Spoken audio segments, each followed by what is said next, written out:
Welcome to Trans Norway, a podcast about trans people. Don't laugh at me. I'll get the hang of it. I swear he has not been drinking at all. He just seems very drunk for some reason. I think it's just his natural state. It's my natural state when I'm supposed to talk English on stage. It's fine. It's very cute. We like kind of Norwenglish. Thank you. I do appreciate that. So welcome to the podcast. It's called Trans Norway or Trans Norge, and it's hosted by the Patient Organization for Gender Incongruence. And I can say that in English. I'm very proud of myself. Yeah, it is a mouthful. It is. Yeah. Well, first of all, happy birthday to everyone. We're very happy. So this will actually be our first episode, I think, that we are doing in English together. Yes. Yes? Yeah. So we're going to try our absolute best. Bear with us if we sometimes struggle a little bit, but I think we'll be okay. So sort of this event, when it was advertised, kind of centered on the concept of trans joy. Woo! Which I think is well, it's good that some of us are happy, at least. I'm trans happy. No, that sounded really negative from me. I swear to God, I'm happy too. It's just I don't know, I like being the serious one when he's silly. I feel like it matches. But the concept of trans joy, I feel has become sort of more and more visible lately. And one such idea is the term gender euphoria. And I don't know, how many of you have heard the term gender euphoria before? Yeah, so most of you, that's very cool. I also think that it wouldn't have been the case if you just go maybe 5 years back, conveniently. Let's go 5 years back and look at how dark the world was. No, sorry. in the old times, yes. In the Middle Ages. No, but actually, even though the term gender euphoria kind of has become more and more commonly seen, it's not actually a new term. A lot of people, especially people who are sort of critical to the trans movement and who are centered on a trans medicalist view, will often say, or at least I feel I'm hearing this more and more whenever we talk about the concept of gender euphoria, it's portrayed as this sort of new thing, as a part of the trend of transness or whatever. But it's actually sort of quite old. It's been used really actively by trans activists in various countries, at least since the beginning of the 1990s. So the concept that transness is not just about sort of all of the things that are bad, the dysphoria, but also about the euphoria is actually, it's not a new concept, even though it's become more spread out. Trans people have been happy also. Yeah. In the past, too. In the past. Sure. But so I kind of wanted to start with a story that is sort of not directly about sort of PKI, but, over 10 years ago, you and I and a bunch of others were a part of creating this little book, and it never really properly got published. I think it got published in one, they published some of them and gave it out. It was a part of Queer Youth, and then sort of everyone sort of lost track of the original copy, and it never got anywhere. But I think there's if you go into the storage of Queer Youth, you would probably find a couple of these books. Maybe, yeah. Yeah, the physical ones, though, yes, not on the website, no. No. This was before the digital age. Yes. And I was young. Can you tell us a little bit? You remember? Yes, I remember right? it. So what we were, it wasn't we didn't talk about gender euphoria as euphoria, but we talked about telling stories that were different from the stories we saw in the media, which are mainly some like stories about how miserable we were and how sad we were about our bodies and how hard life was being a trans person. And we wanted to just like have different stories and stories who told like a more nuanced version of trans lives. And we gathered a lot of trans people and some partners of trans people to write this book. Yeah. So it was sort of a collection of different essays that people wrote. One thing that I do think is noticeable, it was that the majority of people who wrote something did so anonymously, and so it just said anonymous under the persons who wrote. And even the people who did sort of share their name, only the majority of them would just share their first name. So that was just like 10 years ago, and I genuinely believe that if you had created a little collection of essays now, I do not think that the vast majority of the people who were contributing to that would be entirely anonymous, which is huge. Yeah. It's a very, very nice thing. So this is translated, but I found one of these like little stories, which was, I swear to God, it's not written by me or Luca, it's written by someone else. There were other trans people than me and Alex 10 years ago. And I kind of wanted to read from it because I think it's still an sort of interesting piece, and it says something about the situation then and also about trans joy a little bit. So this is sort of half translated by me and half translated by Google Translate. So if it doesn't flow super elegantly, I'm sure it did more in the original Norwegian version. Being trans should be positive. This is the name of it. He says, for many, gender is everyday and simple, but for me, it has always been difficult and complicated. I've never felt any belonging or community with others who have the same body as me. To be trans is to break with the idea that body is identity is gender. After being trans for a while, I realized that gender is even more complicated than I could first imagine. Gender is medicine, body parts, psychiatry, right and wrong identities, and law, society's regulations of people's genders. All of this complication makes my trans a little less fun and a little more fuzzy. I have started testosterone, the male sex hormone that gives me a dark voice, hair, and hopefully with a little exercise, lots of muscles. The day I pass as a man, I will dress up and join the Women's Day March and the gay parade with a sign that says, I was born a woman, can't you see that? With hair sticking out of nylon stockings. I hope people stay confused and don't understand if I was born a woman and want to be a man, or was born a man and want to be a woman. This is an experience that comes with being trans. You have a lot of leeway to play around with and fuck up other people's understanding of gender. I will make my body beautiful. Beautiful in a way you'll never read about in any fashion magazine like Coco or V over 30.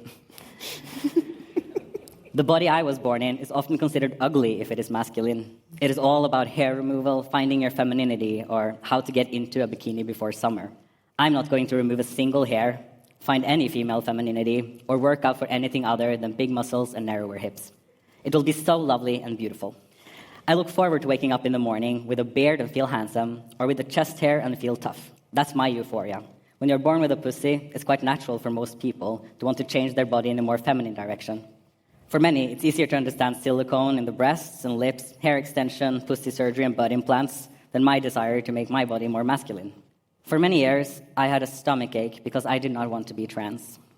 All the stories I had heard about trans people were about people who in early childhood felt like boys or girls. When they reached puberty, they would find out that they really are the other sex than their biological one. Then they would suffer, want to die, be severely depressed, and ideally get anorexia or bulimia. In addition, you were supposed to have a problematic relationship to your sexuality, struggle with having partners and friends, and loathe your own reflection in the mirror. In order to become happy, you had to go to Rikshospitalet and get recognition for being a real transgender and being born in the wrong body. You were a real men and women then, enough said about it. When you received treatment, you were supposed to feel a little better, but still be handicapped because of two poor possibilities for genuinely good genital reconstruction. For me, this was the promise of a rather dark future. Stories have a lot of power. I know many people who have put their faith in the narrative of being born in the wrong body and later moved away from it because they found it to be lacking. They don't have dark futures, but found themselves at peace despite never getting a functional cock or passing well. For a long time, these narratives of suffering has been the only story available. Now I start to hear stories that is making the bad feeling in my stomach go away. Stories that give me a feeling of fear and excitement. Stories that say that being trans can be challenging and fun and exciting. And that was kind of the introduction or explanation for that little essay book. I think it's lovely. It is lovely. Yeah. And it's, yes, it is lovely. So to just build off of that, is that like recognizable to you? Like, do you recognize that from your own, like the beginning of your own transition? Yes, I do. So there wasn't many stories in the media or anywhere when I started my transition, and the stories I saw were either very like sensational and not really about trans people. It was about how cis people viewed us, or it was sad and dark stories about how miserable life was and how we were supposed to hate ourselves and feel bad about our bodies, and how we were basically not going to be feeling any good. And also it was kind of that was also the story I was told when I eventually got to Rikshospitalet. Yeah. It was part of the trans experience was to be miserable in every way. Yeah. And I don't know about you, but when I was at Rikshospitalet too, I very much felt like a part of what it was doing were kind of prepping me to be a little bit miserable for the rest of my life. Yes. I genuinely mean that. It's not even like me trying to joke. It's this way of talking where one of the things you kind of have to come to peace with is the fact that you will always be kind of fundamentally broken or like never be like fully complete. Yeah, and they said that to me, like, you know that people will probably not love you. Like, you will probably have a hard time finding a partner. And you will probably never enjoy having sex. It's like you're going to feel like not a real or proper man. Okay. You have to, like... That's worse than me. Are you sure they didn't, like, also just, like, hate you personally? I think they also did hate me personally, yes. Yes. Because, like, you were already quite visible. Yes. Right? At the time. Yeah, I was very visible, but I also think that you should never underestimate the people working at Rikshospitalet's ability to not get any information about what is moving around in the trans community. Right. They're like very oblivious to the fact that there is a trans community. So I think that by of course I was at Rikshospitalet for a long time, which is the way it should be. You should start and be there for a very long time. So by the time I was finished, they of course all knew who I was. But in the beginning, I don't think they. It's interesting how they like hate us so much, but they also want us to be there all the time. Like they want us to be there like for our entire lives. It feels like. Yes. You would have thought that they wanted to get rid of us. Yeah, you would also think that they would probably, like, maybe, I don't know, get another job. Like, they're doctors. But come on, it's like... Yeah, so that was every episode needs to trash Rickson a little bit. But it is fascinating, because like, most of them are, like, they're healthcare professionals. It's, like, the one, like, profession where you can always get another job. Why? Yeah. Why? Yeah. Oh, yeah, for sure. It's really funny there. I mean, we weren't going to talk about this, but we were introduced to the fact that, that like, on the bat, I had this, like, portrait interview of her, which is, like, 4 pages or something like that in, like, Dagens Næringsliv, and, like, just read it before we came on. And it's such a, like, oh, it's really hard for me. It's so hard for me. And it's just, like, in the back of your mind, just, like, you can literally just change your job. It's like you can solve this like so easily. It's not like you're not that much of a martyr in this. But yeah, well, leaving that aside, since this is like a day where we're kind of celebrating, growth and like history, because I feel like that's what sort of anniversaries are. It's like a little bit about like where we are now and like celebrating that, and it's a little bit about celebrating or not celebrating, but at least looking back. And even though obviously 5 years isn't that long, but we can go a little bit further. But it's 5 trans years, and we all know that trans years it's different. That's true. Yeah. Which obviously means that like you are ancient. And I have already proven that multiple times. So, yes, I am. But I'm a little bit curious. if like, did you have like a concept of gender euphoria as like a thing that existed in your early transition? Like, do you remember that as being something that people talked about? Not the wording, but I do remember how looking outside of Norway and like going on to YouTube and watching people doing their like, this is my voice one day on T. Yeah. This is my voice 5 days on T. Videos. Yeah, that's the timeline. 5 days. Yeah, but I do remember that, and that people were like, they were happy, or they were just like also normal people who did other stuff than just have a voice every day. Wow. There was a lot of just having a voice. And I think that was the first time I saw people who were not miserable, and who talked about other aspects of life, also than their medical transition. And that made me both very happy and kind of angry at the same time. And I also got this, like, I had this urge to be very happy, if you get it. Like, being happy felt like somehow a little bit of a political move in itself. Yeah. To be like, fuck you, fuck Riksdagen, fuck it all. I'm going to be... I kind of think it can be...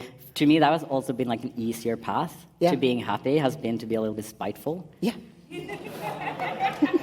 Like, it just made it like easier. Angry happy.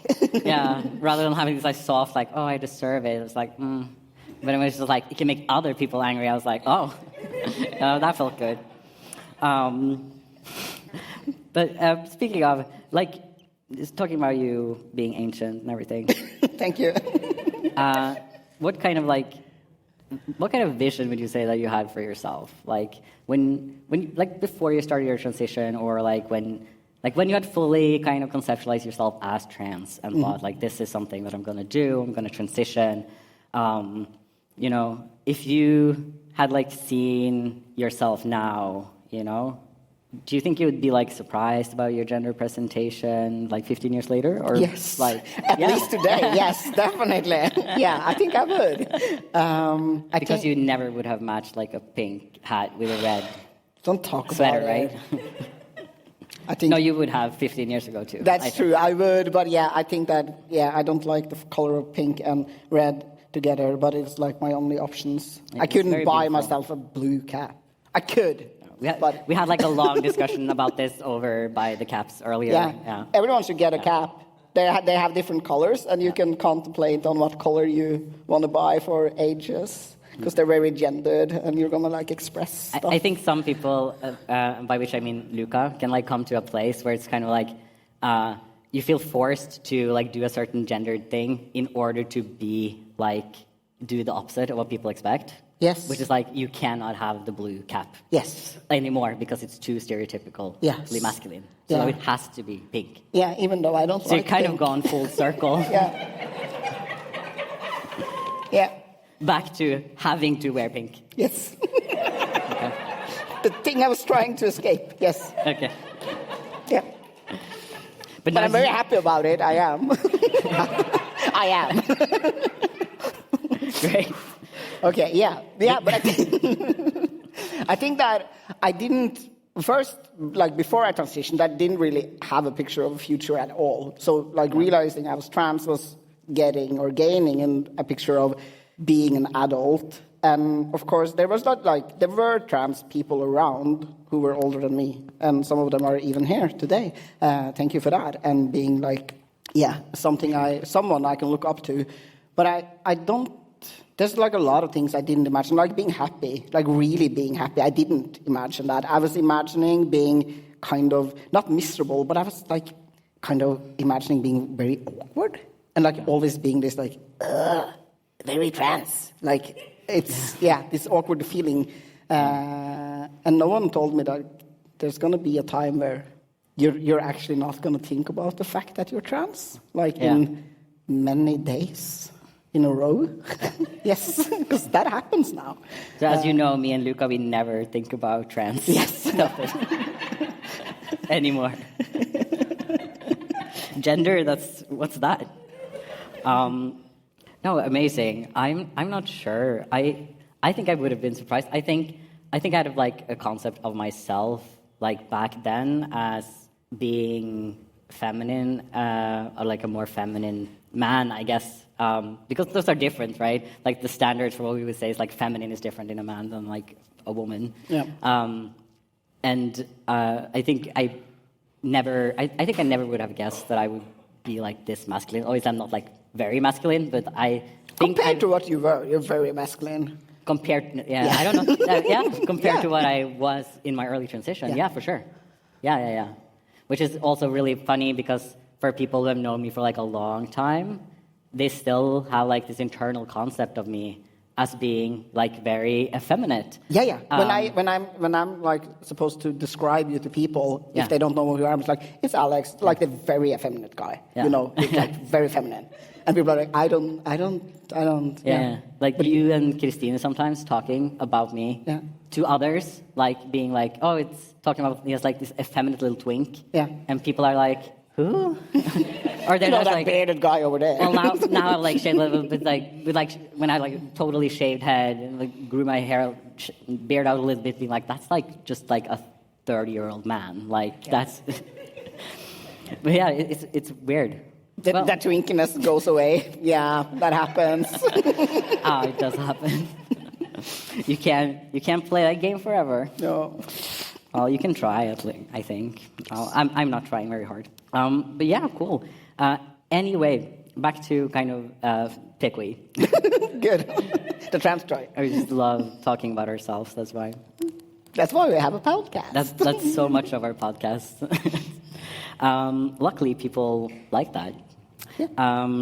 But yeah, this sort of, I think these different sorts of like trans narratives that existed are also really relevant to why PKI was created back in the day. At least in like my mind, it is a little bit.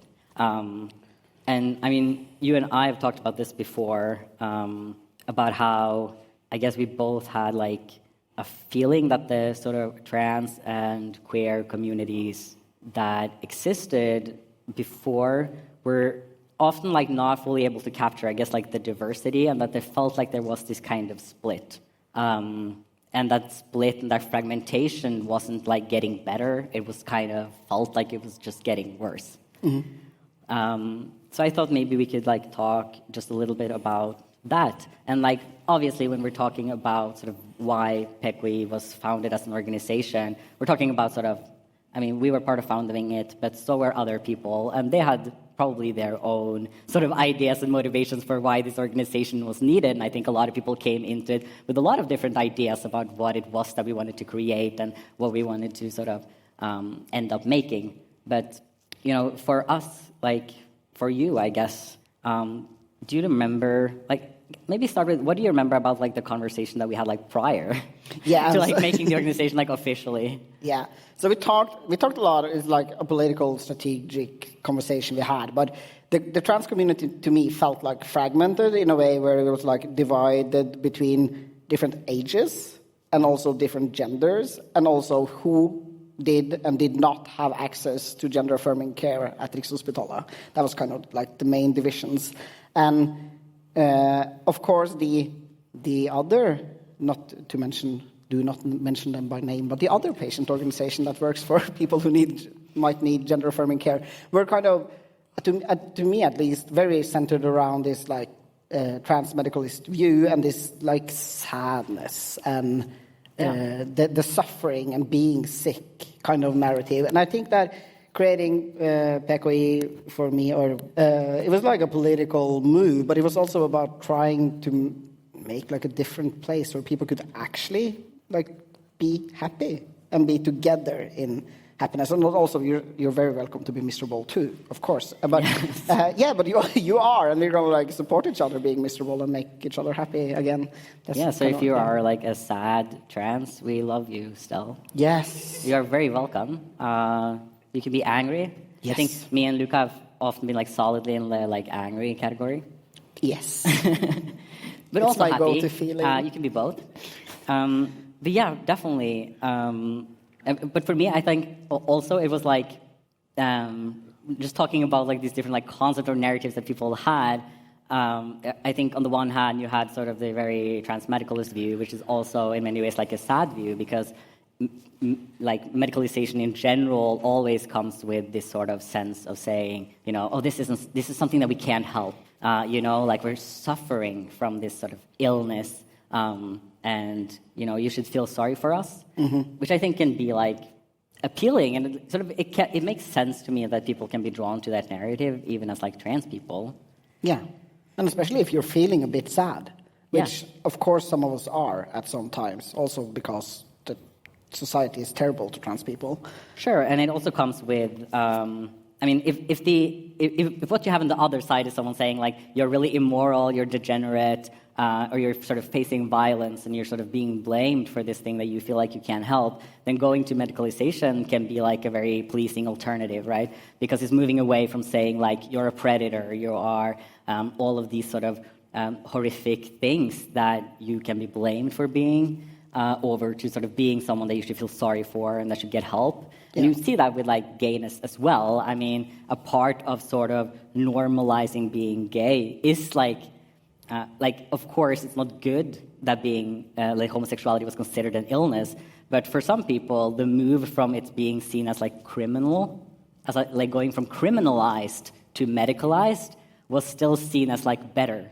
because you went from being seen as like a criminal predator to being someone that you should feel sorry for. Yes, and I also think that being like the medicalization comes with, there's people who say that the thing you feel and think about yourself is actually real. It might be a real illness, but it's still a real thing. And like healthcare professionals who have this like privilege of giving diagnosis are telling everyone that this shit is true. And of course that can make you feel better than just saying I am whatever you say you are, and the rest of the world is like no. Yeah, for sure. You can kind of get branded as like, you are real, Jing. Approved by Rikshospitalet. And then a doctor has said it, so it has to be true. It has to be true. Yeah. We know better now, but yes. It makes sense. Yeah. Oh, for sure. But on the other side of that, at least for me personally, and people are going to have like different experiences of that, I also felt like on the other side, you also had like the trans community that was more integrated into like a kind of political or like radical queer movement, where on the other side, queerness became like intensely political to the point where like being trans was being political, and there was like no room for like being a trans person that wasn't like actively trying to disrupt gender norms and having that as like your goal, which I think left a lot of people feeling like, like I don't feel very radical. I kind of just want to be a girl and kind of go around and just exist in the world and like, play video games or whatever. Like I'm not always feeling like going into the street and like doing this huge fight. Yeah. And I think, so the goal was kind of to, house all these people into one organization or one community. Yeah, at least that was, for me, that was like part of the goal. And obviously, not everyone agreed with that. I remember I had a lot of conversations as well where people were really skeptical of it. Yeah. Including people who were like, are like trans positive and like in the community and everything like that. But it wasn't like entirely uncontroversial. As a lot of people thought that it might just like split. That it wouldn't work, it would just cause a further split in the community, right? It would create just like another fraction. It would be even harder to get people to come together. But what about you? Did you think it, like back then, did you think that like it would work? Because obviously it did work. I mean, it's like... It obviously did work. Let's like applaud the well working of making that organization. Yeah. Well, to be honest, like the thing I thought that we were actually going to be able to do was like maybe gather like 5 trans people and knock on Rikshospitalets door and be like, there's another patient organization in town and you need to listen to us. And that was kind of, that was as far as I thought it was going to go. Yeah. I did not expect this, which is fucking amazing. Yeah.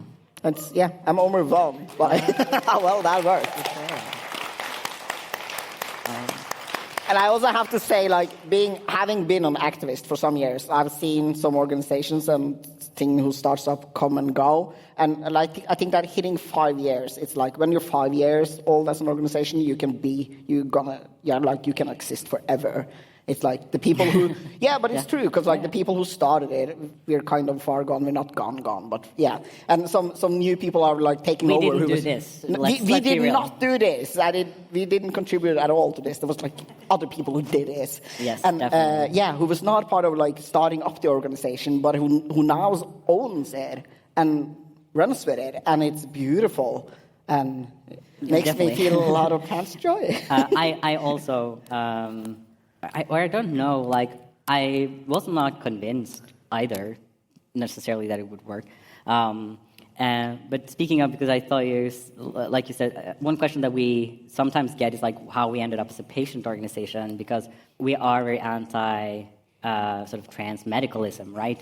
So how did we get there? I think that the way that you described is like very right. I mean, the answer to that was that we had experienced over time that the only way that you could get heard or seen as like a stakeholder in topics surrounding specifically trans health was to be officially a patient organization. Yeah.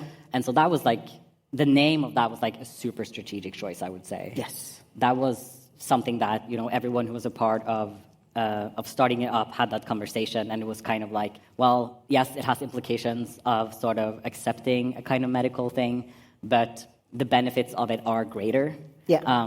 Because at the end of the day, it's much harder to ignore someone that says we are a patient organization. Yeah. Can I say a fun fact? Like in Norway, there's no like legal difference between a patient organization and any other organization. Yeah. So it's just the name. It's just the name. Like if you say you're a patient organization, you're a patient organization. And I was doing research when we were like starting up the PKI. I was like, what do we have to do to be a patient organization? And it was like, you can just say that you are. And I was like, whoa, that's very radical. You just have to identify as a patient organization, and all of a sudden you are.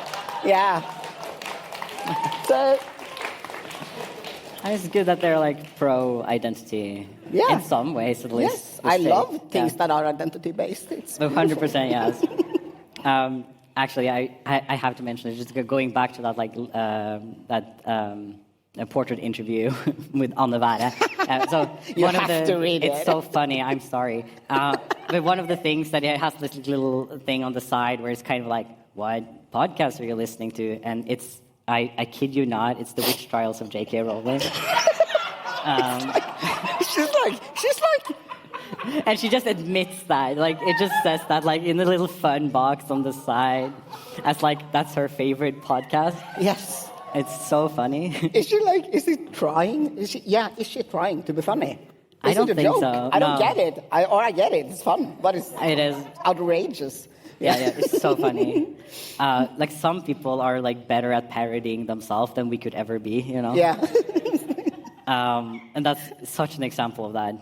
But one of the things she has as well is she's been asked like what do you believe in or something, yes. or like something like that. And she's like, I believe in cooperation. Yes.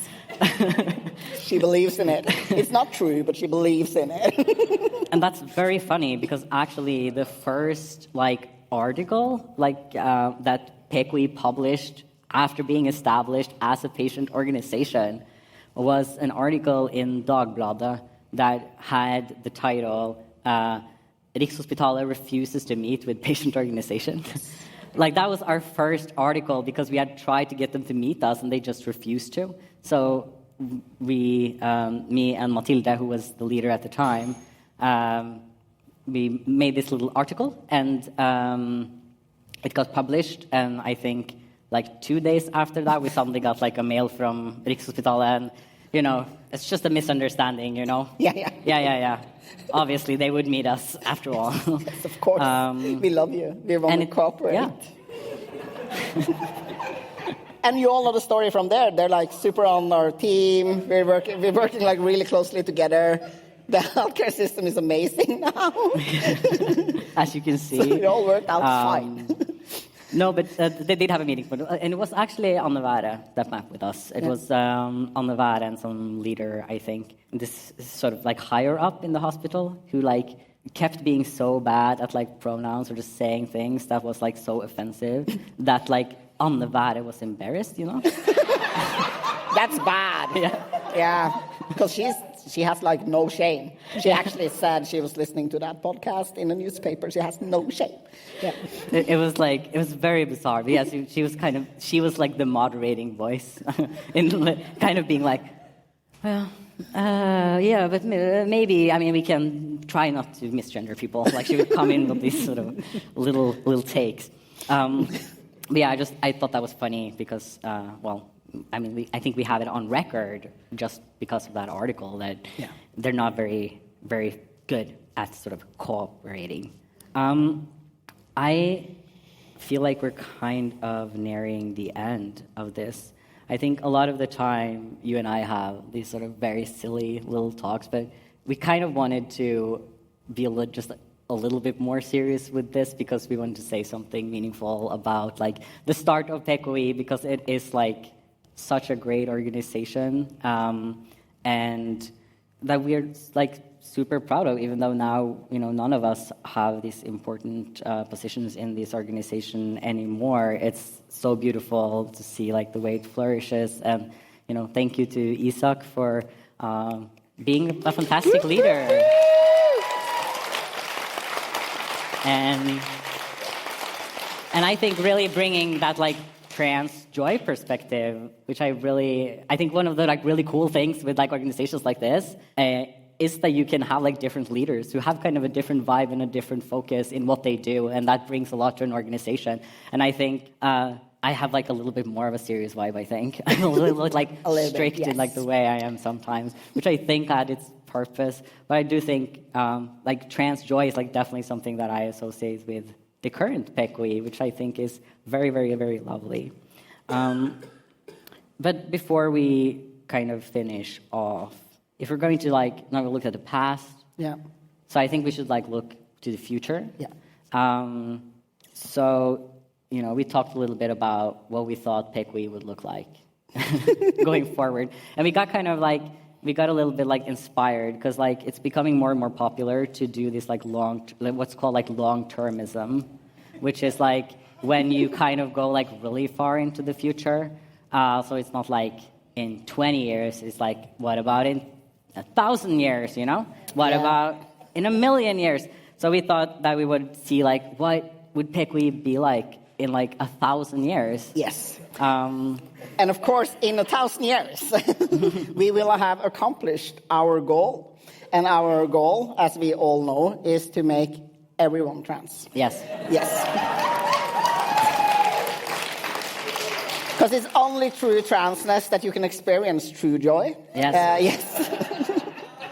And we have come up with a like bulletproof system of how to make everyone trans. And so this is what we see, like in the future, 1,000 years in the future, we believe that PKI is now sort of governed by like a sentient supercomputer AI, and this AI is responsible. It's everywhere, and it's responsible for assigning different, very strange genders to everyone that's born. And there's over 3,000 of them. Yeah, that's the amount of gender we need. Yes. 3,000 approximately. And then like all of these genders have like very strange norms connected to them so that no one actually feels like the gender like fits them. Yeah. So it's like, things like you can only fall in love with people who are born on the full moon is like a part of one of the genders. That's that's what Gen Z people are doing now. You can only fall in love with people who are born in January. You can only wear like lilac, polyester. Like those are like very specific like norms connected to each gender, so that like no one feels like their assigned gender suits them. So they're all trans. Yes. And on the off chance that someone actually ends up fitting one of these genders, we'll just like assign it again so that no one has to be cis. Yeah. So you can come and apply to what is called the Rikshospitalet if you're like, I think my gender matches me, and we'll be like, oh my God, maybe we should assign you a new one, and then you have to go to this test. Except it's just going to be like really effective because we're really pro people being trans. Yes, so of course. You can just change your gender immediately. Yeah. So that's our future goal for making everyone trans, or long-termist view for PKI, and we hope you will all support it. Yes. Yeah. Thank you so much. Thank you.